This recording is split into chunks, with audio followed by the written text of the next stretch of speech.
বাচ্চাকে ভয় দেখাচ্ছেন এমন করে, এটা খেয়ে নে নাহলে কিন্তু ধরে নিয়ে যাবে, এটা করিস না পুলিশ নিয়ে যাবে, যদি এটা বেশি খাস তাহলে কিন্তু বমি হবে, শরীর খারাপ হবে, খুব পেট ব্যথা হবে, তুই যদি এটা না করিস আমি কিন্তু আর তোকে স্কুলে নিয়ে যাব না, তোর পছন্দের ম্যাগিটা রান্না করে দেব না, আমি কিন্তু তোর টিউশনের ফিসটা আর দেবো না, এগুলো বলে ভয় দেখাচ্ছেন, ভুল করছেন।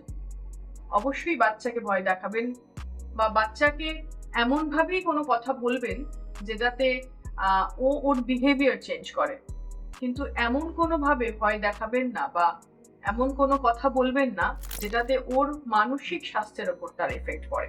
আমার কাছে একটি বাচ্চা এসেছিল যার বয়স 12, একটি স্কুলে পড়ছে, বাবা আর মা আর ও একটি বাড়িতে থাকে।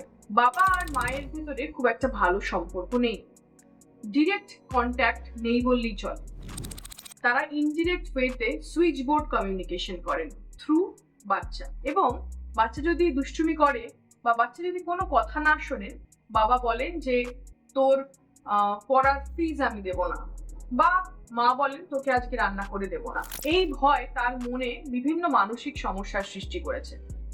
বাচ্চাটি একটি খোলা চিঠি লিখেছে, তার কিছুটি অংশ আমি আপনাদের পড়ে শোনাবো। আমার মনে হয় মা আমাকে মারতে আসছে, যদি আমার মা বাবা আমাকে মারে বা রেগে যায় আমি কাঁদতে থাকি, যদি আমার মা বাবা আমায় মারে তাহলে আমার রাগ 4 গুণ বেড়ে যাবে এবং প্রায় 15-20 মিনিট পর আমার রাগ কমানোর আমি চেষ্টা করব।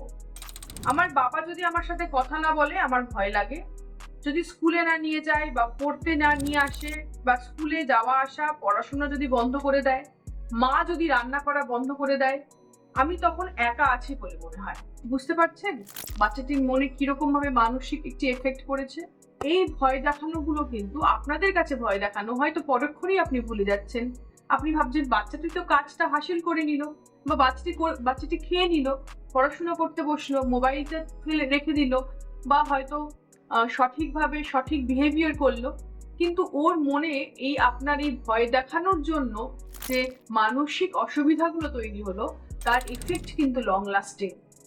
এ কারণে কিন্তু বিভিন্ন childhood psychiatric disorder, depression, OCD, childhood behavioural problem like conduct disorder, odd বা বিভিন্ন রকমের মানসিক সমস্যা ওর পরবর্তী লাইফে গিয়েও হতে পারে।